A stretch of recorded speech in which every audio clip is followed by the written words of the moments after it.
ഒരു സാരി ഉടുത്തതിന് ഇത്രയധികം show of വേണോ എന്നാവൂലേ നിങ്ങളിപ്പോൾ വിചാരിക്കുന്നുണ്ടാവുക. പക്ഷെ വേണം.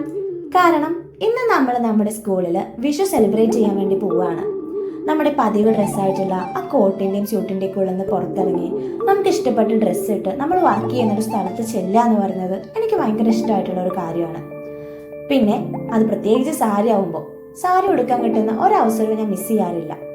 നമുക്ക് വിഷു ആഘോഷമൊക്കെ ആണെന്നുണ്ടെങ്കിലും നമുക്ക് ഒരുപാട് കാര്യങ്ങൾ ചെയ്തു തീർക്കാനായിട്ടുണ്ടായിരുന്നു. വീഡിയോ എടുക്കുകയാണെന്ന് അറിഞ്ഞിട്ട് ക്യാമറയിലേക്ക് തന്നെ നോക്കി നിൽക്കുന്ന ഷിഫ്ന മിസ്സും, ഒന്ന് അഭിനയിക്കാൻ പറഞ്ഞപ്പോൾ അഭിനയിച്ച് മടിക്കുന്ന ആതിര മിസ്സും, പിന്നെ നാച്ചുറൽ ആയിട്ടുള്ള ആക്ടിങ് കാഴ്ചവെക്കുന്ന മേഘ മിസ്സും, ഇതിലൊക്കെ ഉപരിയായിട്ട് അപ്പുറത്തിരിക്കുന്ന മിസ്സിൻ്റെ പേപ്പർ ബലമായി പിടിച്ചു വാങ്ങി നോക്കുന്ന എന്നെയും നിങ്ങൾക്കിതിൽ കാണാം.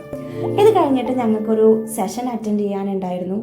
അതൊക്കെ കഴിഞ്ഞതിന് ശേഷം നമ്മൾ തന്നെ വിഷു സദ്യ എന്ന് പറയുന്നത് ഓരോ ടീച്ചേഴ്സും ഓരോരോ വിഭവങ്ങൾ ഉണ്ടാക്കി കൊടുത്തിട്ട് നമ്മൾ തന്നെ കഴിക്കുക, അതായിരുന്നു ഞങ്ങൾ പ്ലാൻ ചെയ്തിട്ടുണ്ടായിരുന്നത്. അപ്പോൾ അതിന് വേണ്ടി കൊടുക്കുന്ന സാധനങ്ങൾ ഞങ്ങൾ അപ്പോൾ തന്നെ കഴിച്ചു തീർക്കാനായിട്ട് തുടങ്ങുകയും ചെയ്തു. പിന്നെ സാരി എടുത്ത് വന്നു കഴിഞ്ഞാൽ നമുക്ക് എന്തെങ്കിലുമൊക്കെ വീഡിയോസും ഫോട്ടോസൊക്കെ തീർച്ചയായിട്ടും എടുക്കണമല്ലോ. അപ്പോൾ കുറച്ചൊന്ന് അങ്ങോട്ട് നടക്കുക, ഇങ്ങോട്ട് നടക്കുക, വട്ടം കറങ്ങുക, അതൊക്കെയാണ് ഞങ്ങളുടെ പ്രധാനപ്പെട്ട കലാപരിപാടികൾ. പണ്ട് നമ്മുടെയൊക്കെ സ്കൂളിൽ നമ്മുടെയൊക്കെ ടീച്ചേഴ്സ് സാരിയൊക്കെ എടുത്ത് അതിന് മാച്ചായിട്ടുള്ള കമ്മലും മാലയൊക്കെ ഇട്ട് വരുന്നത് എനിക്ക് ഭയങ്കര ഇഷ്ടമായിട്ടുള്ളൊരു കാര്യമാണ്. പണ്ട് ഈ പറഞ്ഞ പോലെ ടീച്ചറാവാൻ എന്നെ പ്രേരിപ്പിച്ച ചെറിയൊരു കാരണങ്ങളിൽ ഒന്നായിരുന്നു അത്. പിന്നെ നമ്മുടെ കർണവന്മാർ പറഞ്ഞ പോലെ പടയ്ക്ക് പിന്നിലും പന്തിക്ക് മുന്നിലും എന്നുള്ളത് ഞങ്ങൾ ശരിക്കും പ്രാവർത്തികമാക്കി. കാരണം ആദ്യത്തെ പന്തിയിൽ തന്നെ കയറിയിരുന്നു, എന്നിട്ട് ഫുഡും കഴിച്ചു. പിന്നെ അതിനുശേഷം നമ്മുടെ ടീച്ചേഴ്സിനൊക്കെ സെർവ് ചെയ്തു. വീഡിയോസൊക്കെ എടുക്കുമ്പോൾ എൻ്റെ ടീച്ചേഴ്സ് എല്ലാവരും ഭയങ്കര സപ്പോർട്ടീവായിരുന്നു, പ്രത്യേകിച്ച് എൻ്റെ ഡിപ്പാർട്ട്മെൻറ്റിൽ എൻ്റെ കോളീഗ്സൊക്കെ.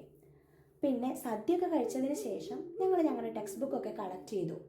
ഒരു പുതിയൊരു അക്കാദമിക് ഇയർ സ്റ്റാർട്ട് ചെയ്യുമ്പോൾ ഇത്രയധികം പണികളൊക്കെ ഉണ്ട് എന്നുള്ളത് ഇപ്പോഴാണ് മനസ്സിലാവുന്നത്.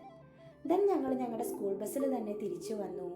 പിന്നെ ഇതെൻ്റെ ആദ്യത്തെ വ്ലോഗായിരുന്നു, ഞാൻ പറയാൻ മറന്നു. സോ അതുകൊണ്ട് അവസാനത്തേക്കാക്കി.